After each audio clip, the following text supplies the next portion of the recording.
Hey guys, RetroClicked here. Yesterday, I made a sudden comeback to YouTube with a new setup after going on a hiatus for 5 months. In between that time, Nintendo announced and just recently released their Nintendo Switch Sports, which we'll be thoroughly looking at now. Before we do though, please remember to like and subscribe if you're cool. Now, onto the video in 3, 2, 1.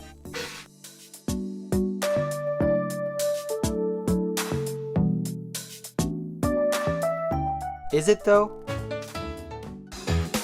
Let's begin with these. No! Let's stop it here, thank you very much. What is this design? Where are the main characters at? You can't just casually go over that abomination. I mean, come on, these things look like Walmart knockoff Miis just with more polygons. Right, whatever, just keep going. And with these 3 sports. You might recognize them from past Wii Sports games. Well, I'd sure hope so. Do you mean Wii Sports, the only game that's notable in the series? Tennis. Rally by gently swinging the Joy-Con controller at the right time. Yes, indeed. That is how tennis works. You swing the racket to hit the ball. Bowling. Roll the ball straight ahead or give it a little curve. Yeah, like the downward curve of Nintendo stocks after this game releases. And Chambara.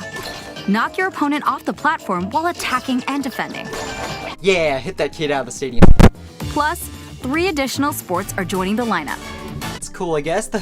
That's cool, I guess. Just don't screw it up and be good, Nintendo. Soccer. Use a gigantic ball to make dynamic plays. So, basically a worse version of Mario Strikers in Rocket League? By attaching a Joy-Con controller to the leg strap accessory included with the physical version of the game. Okay, that's actually pretty cool. But now I want a leg strap to fit with my foot cast. And that's a problem. Badminton. Control your shots left and right while keeping the shuttlecock in the air. But we literally have tennis. Wait. Pause right here. Did she just say shuttlecock? The shuttlecock. Not cool, Nintendo. I literally thought you were advertising to kids here. Let's move on. Finally, volleyball. The last I checked, they had tennis and badminton. So they're adding volleyball now? What's next? Are they adding ping pong?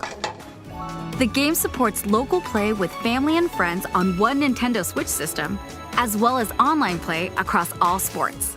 Yeah, we get the privilege by the Nintendo gods to play online. That's cool. The Nintendo Switch Sports game launches April 29th. Mark your calendars, people. This is big.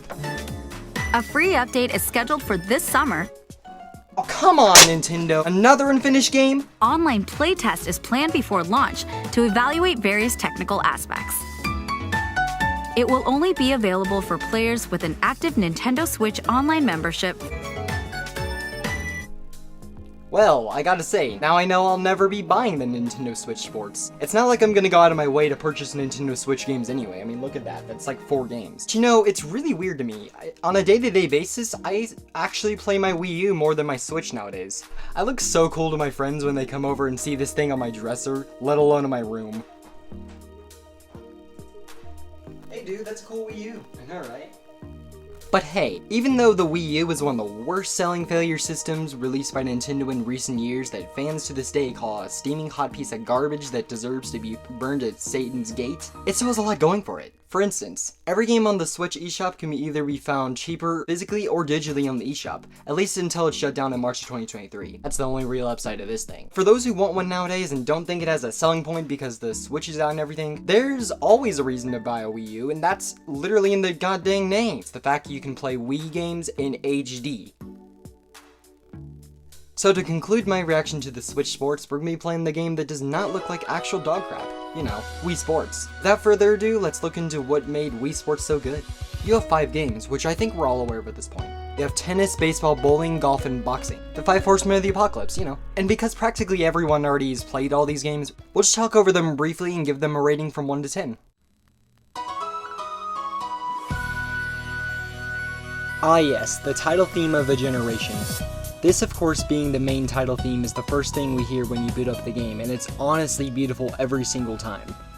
You get to make a Mii character and play as yourself, with your family and friends, all while using the Wiimote, the controller designed to look like a TV remote, which gave it the perfect appeal for the casual audience that Wii was marketed to. Alright, so in tennis, you swing the Wii remote, and depending on how you swing it, you hit the ball in a certain way. This game is replayable with a good challenge as you play matches against the CPUs. I'd rate it a 9 out of 10. Baseball, oh man, baseball. The one sport on here I thought I'd hate when I first tried it. It's a simplified sport where you swing and throw the ball. Definitely fun with friends though. It's another replayable game to the package that made Wii Sports worth buying. I'd rate this one a 9 out of 10 for the game length. This game can drag on way too long if your friend is just bad at the game. Bowling, easily the most replayable game in the mix. You choose how you roll the ball and it delivers. This is easily the most fun game on here. This is also the game you think of when you think about Wii Sports. Everyone knows about it. I'd easily rate this game a 10 out of 10. Golf. Well, I don't know how they did it, but they turned one of the most boring sports to ever exist into an enjoyable afternoon with the family. By directing the angle of the swing and swinging the Wii remote, the ball flies into the air with the force you put in the swing. I'd rate it 8 out of 10 since golf is still golf at the end of the day. And lastly, boxing. Oh boy, the most broken game in the package. Boxing is the only game to use the Wiimote and nunchuck.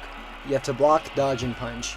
But unfortunately, the accuracy of the Wiimote becomes apparent since half your punches don't hit at all. It's still a fun game once you get down to it, but the game is still frustrating to learn. And lastly, I'd rate this one a 6 out of 10. Well, there we have it, no pun intended. Wii Sports. Well, it's the greatest launch title as long as you don't let your TV fall victim to the Wiimote. Because apparently that was a problem back in the day. But that'll be it for now, so anyways, bye now.